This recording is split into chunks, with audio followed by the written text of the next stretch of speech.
Bom, pessoal, Léo Fará aqui novamente trazendo essa aula básica do desastre, né? Do desastre da hora que ele acontece até o recomeço. Então, a ideia é deixar essa aula livre aqui para vocês na plataforma. Quero que todo mundo aprenda com isso. É, Se você está caindo aqui pela primeira vez dessa aula, tem uma aula 1 que eu gravei sobre os conceitos de desastre, onde eu explico um pouquinho da minha história da UNOS, para que a gente saiba, né, as fases da gestão do risco e a gestão do desastre, beleza? E o que eu peço para vocês é que essa é uma aula, gente, que dificilmente você vai encontrar ela em outro lugar. É um conteúdo muito rico, pelas experiências que a gente já viveu, de tudo que a gente já atendeu. Então eu peço para vocês que, se vocês estão realmente gostando, se vocês. Ah, tô arrumando aqui todo o meu slide que eu ainda estou aprendendo, tá? Se vocês estão gostando realmente, eu não. É uma aula que eu poderia até cobrar. E a única coisa que eu peço para vocês é que vocês, se realmente está valendo a pena, façam uma doação para a UMOS, tá? A UMOS é a minha ONG de prevenção e resposta a desastre. A gente, né, precisa de ajuda das pessoas para a gente continuar existindo, fazendo o que a gente faz, respondendo aos desastres. Então, se essa aula valeu de alguma coisa para vocês, faz uma doação lá que para a gente vai ser muito bacana. Então, aqui nessa aula eu vou falar sobre o módulo 2, que é o ciclo do desastre, tá? E o ciclo do desastre, gente, ele envolve duas fases. A fase da gestão do risco e a fase da gestão do desastre. São duas fases, mas com 5 etapas. Bom, a gente tem que entender que a gente precisa de dividir esse ciclo de quando o desastre acontece. Então imagina que aconteceu um desastre. Antes dele acontecer, existem algumas etapas. Antes desse evento acontecer, do evento natural extremo, igual a gente tratou na primeira aula, existe a primeira fase que a gente fala que é a fase de prevenção. É que você vai tentar eliminar ou reduzir o risco. Eu vou explicar um pouquinho melhor isso no próximo slide. A gente tem a fase da mitigação, que você vai reduzir o impacto quando não é possível de você evitar algo que aconteça. Então imagina que você tem ali um talude. Um talude é um morro, tá, gente? Quando toda vez que falar talude é um nome técnico para morro. Então imagina que você tem um morro, que nesse morro não tenha vegetação e aí tá caindo uma forte chuva. A vegetação, vegetar aquele local, colocar árvore, né, plantar árvores ali, seria uma maneira de prevenir o deslizamento. Se não tem como a gente plantar, se não está plantado, como que a gente mitiga ali? Construindo um muro de arrimo. Isso é a mitigação. A gente impede com que algo aconteça, tá?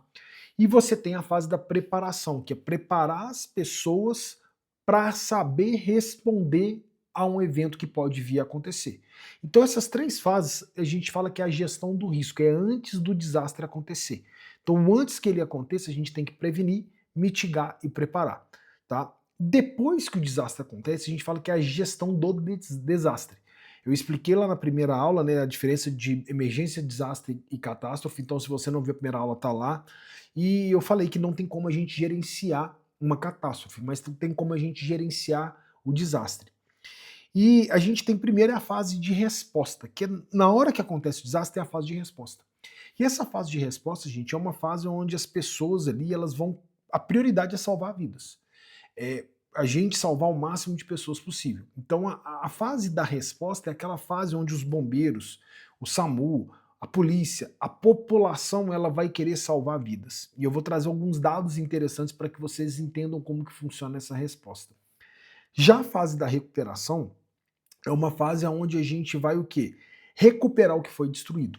E para a gente recuperar o que foi destruído, é muito importante que a gente entenda como que estava antes. Por quê? A gente tem que pegar o que estava acontecendo antes, como que estava antes, para que na hora que eu for reconstruir, eu não posso reconstruir do jeito que estava antes. Se eu reconstruir do jeito que estava antes, vai acontecer de novo. Então, toda vez que eu vou recuperar, eu vou reconstruir, eu preciso de reconstruir melhor do que estava antes. Se eu reconstruir pior ou igual, a gente tem que colocar na nossa cabeça que as mesmas coisas vão acontecer, talvez de uma maneira pior ainda, beleza? Então, a gente, para falar a diferença, desculpa, para a gente falar sobre a diferença de mitigação e prevenção, né, prevenção e mitigação, eu trouxe até o exemplo que eu dei aqui, que é o exemplo que eu mais gosto de dar nas minhas aulas. Prevenção, você impede que o evento aconteça. Então, o que é o evento aqui? Deslizamento de terra. Como que você impede que esse evento aconteça através da prevenção? colocando ali árvores, plantando árvores, colocando vegetação. E a mitigação? Você reduz o impacto quando o evento acontece. Eu construo um muro de arrimo, pode ser que tenha um deslizamento, mas esse muro de arrimo ele vai segurar a encosta. Então, praticamente, como que funciona? Se você está impedindo o problema de acontecer, você está prevenindo. Se você está reduzindo o impacto, o estrago ali do que aquilo está acontecendo, você está mitigando. Então, quando a gente tem, por exemplo, é, é, piscinões de acúmulo de água, bolsões de água. No Japão tem galerias subterrâneas que, quando chove muito, você coleta aquela água. Você está mitigando o quê? Você está mitigando aquele evento de acontecer, de não ter inundação naquela cidade. Então a mitigação é a redução do impacto depois que o evento acontece.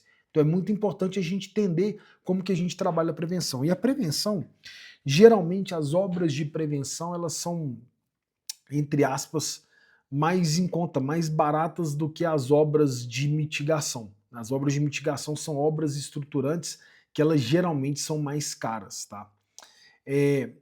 Vou passar já essa parte um pouquinho mais rápida, mas eu vou passar já para o módulo 3 para que a gente entenda a fase de resposta, a janela de sobrevivência que a gente tem.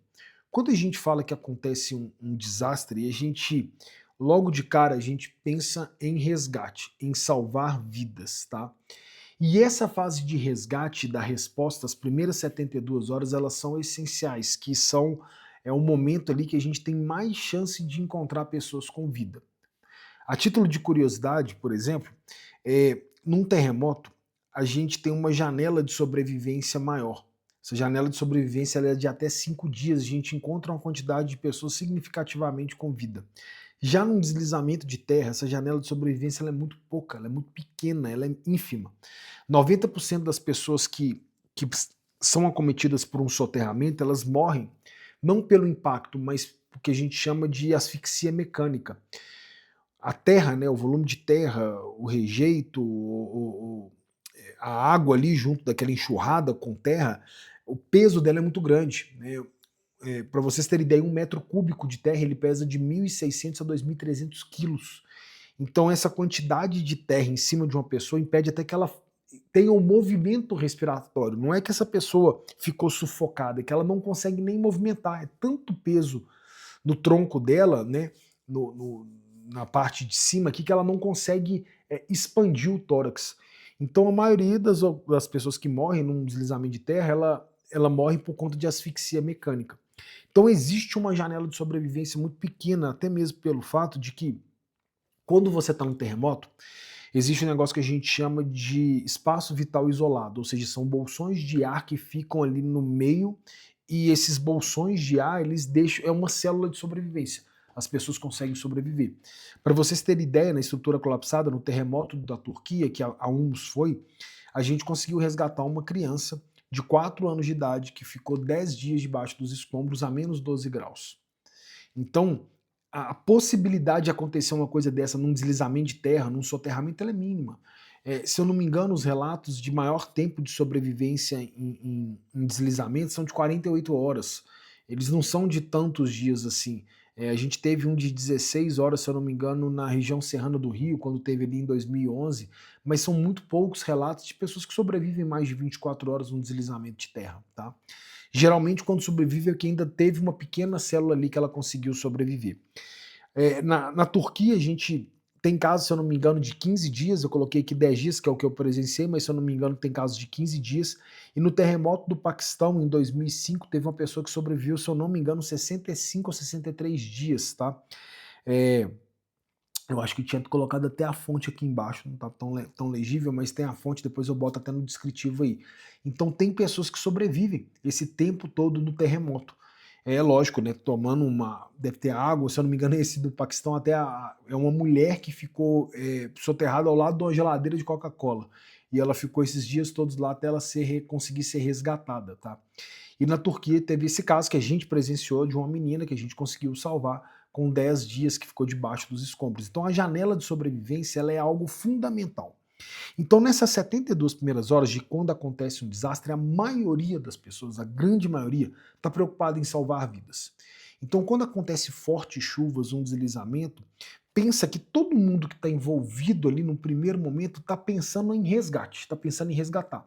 Não está pensando no desabrigado, não está pensando na doação, não está pensando no colchão, está pura e simplesmente pensando ali em resgatar pessoas, salvar vidas, tá? Guarda essa informação que ela é importante. O que acontece nessa fase do desastre? 50%, na verdade mais de 50% dos resgates feitos em um desastre, ele não é feito pelo bombeiro, ele não é feito pelo SAMU, ele não é feito pela polícia, ele não é feito pela Humus, ele é feito pela população local. Ele é feito pelo vizinho, é a pessoa que tá ali vendo aquilo ali acontecer e ela, no ímpeto de ajudar, ela vai ajudar. Ela vai entrar na correnteza, ela vai entrar na área de escombro, ela vai entrar no morro, no soterramento e ela vai querer ajudar. Ela tá vendo alguém pedindo pro socorro, então ela vai fazer isso, tá? Aproximadamente 30% é feito por equipes locais. E essas equipes locais, gente, não necessariamente é o bombeiro, tá? Ela pode ser uma equipe comunitária, porque esses dados, eles são dados de órgãos americanos, né? E nos Estados Unidos tem um negócio que chama CERT, que é Community Emergency Response Team. São comunidades de resposta à emergência. E é um treinamento que a OMS faz. A gente faz treinamento com comunidades para que elas saibam responder, tá? Então, essas pessoas, né, quando elas vão tentar fazer um resgate, né, tá até aqui embaixo, né, sem treinamento, quem tenta ajudar ela pode virar uma vítima. Então, se a gente não treina essas pessoas que moram numa comunidade de área de risco, a chance dessas pessoas virarem uma vítima é muito alta. Ela pode ser arrastada pela enchente, ela pode ser acometida por uma réplica do deslizamento. Então, a chance de aumentar o número de vítimas durante essa fase ela é muito grande.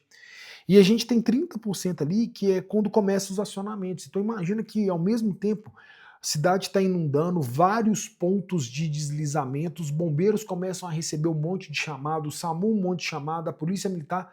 Então existe uma falta de coordenação para onde que eu vou.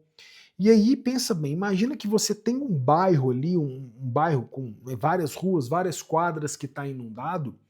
Imagina que o bombeiro ele vai receber chamados de várias pessoas daquela mesma região. Então vai ter um tanto de chamado e o bombeiro vai ficar sem saber para onde que vai. O que eu priorizo? O chamado que entrou primeiro, a vítima que está mais grave, um carro que tem mais pessoas sendo arrastadas, ou é aquela pessoa que está no alto da árvore, para onde que eu vou? Então entende que o bombeiro ele está lá no quartel, ele está recebendo um chamado, ele não tem visão do que está acontecendo, e esses resgates, então, eles começam a ser feitos pela pessoa que está passando na rua, que está vendo uma outra pessoa agarrada na árvore, que está vendo uma pessoa ser arrastada com uma moto na correnteza.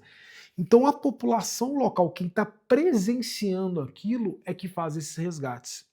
E por último, cerca de 20% é feito pelas equipes externas ou internacionais, né? Equipes de outros estados, equipes de outros países, que é o que aconteceu nos grandes eventos, né? Terremoto na Turquia, terremoto no Haiti, tsunami.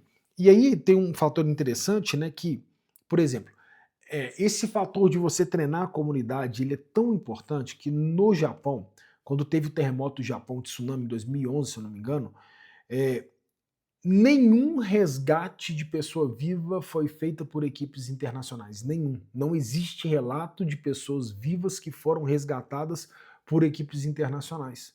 Por quê? Porque os japoneses, eles aprendem desde cedo, desde 5 anos de idade, a resgatar o companheiro. Eles já vivem numa zona de terremoto, numa zona crítica, uma zona que tem muito ciclone, então eles já aprendem a fazer os resgates. A maioria dos resgates que aconteceu ali, ele aconteceu pelos próprios japoneses. As próprias pessoas, a própria população do Japão salvou a população do Japão.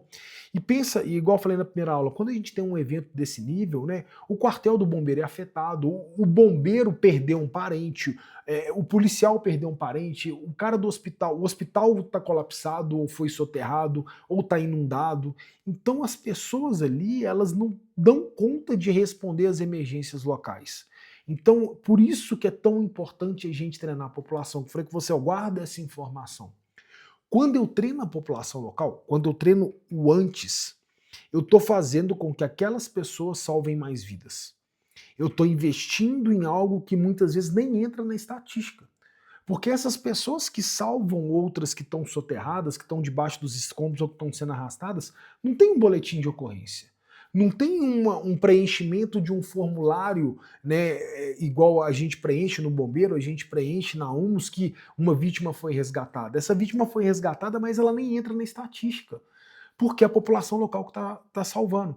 Ou a própria população local está se salvando. Quando você treina essa pessoa, ela age preventivamente para que ela não se torne uma vítima. Então, muitas vezes, o número da prevenção, a gente não consegue enxergar ele, porque ele acontece no invisível. A pessoa ela vai para uma área segura sem acontecer o deslizamento. Então ela não está em casa, mas porque ela saiu antes. Então esses números eles são muitas vezes difíceis da gente mensurar. Poxa, se eu treinar 30 pessoas, quantas vidas são salvas? É difícil da gente entender, porque a gente está trabalhando com a prevenção. Então o melhor investimento que a gente faz é trabalhar com a prevenção, da gente saber realmente o que fazer. E nem só da pessoa se salvar, mas ela conseguir evacuar uma escola, saber onde colocar as crianças, procurar um local seguro, olhar, observar os sinais evidentes de um deslizamento, que tem uma cerca entortando, que tem um poste que está tombando. Isso tudo salva vidas. Então, de fato, quem faz o resgate, de fato, quem faz os salvamentos, são quem? É a população local, tá, gente? Isso é um dado da ONU, beleza? Para vocês terem ideia, esse gráfico aqui a gente tira lá do manual da Insarag, onde vocês vão perceber aí, deixa eu mudar aqui, vocês vão perceber que mais de 50% dos resgates são feitos pela população local. Então, o que eu digo é que se todo herói tem um inimigo, né, o maior inimigo do resgatista, ele é o tempo. O maior inimigo do socorrista, do bombeiro, ele é o tempo. Esse outro gráfico aqui que vocês estão vendo, ó, da direita ali, que a taxa de sobrevivência das pessoas, né? Depois de 120 horas, ela cai para 7,4%. Isso aqui é de um terremoto, tá, gente? Isso não é de deslizamentos e de enchentes. Isso aqui é para terremoto. Isso é um dado de terremotos, de países que foram acometidos por terremoto. Então, a maioria das pessoas ali, ó, elas são salvas pela população local, pelos agentes locais, 30% seja por grupos, né, de pessoas, de respostas ali comunitárias, e ali a gente tem de 15 a 20% que são por equipes internacionais, que chegam depois, porque são pessoas que são resgates muito técnicos, pessoa que está muito debaixo dos escombros, precisa de equipamento melhor, ou locais onde as pessoas não chegaram, então é nesse tipo de evento, igual aconteceu na Turquia, que acontece esse tipo de resgate, beleza?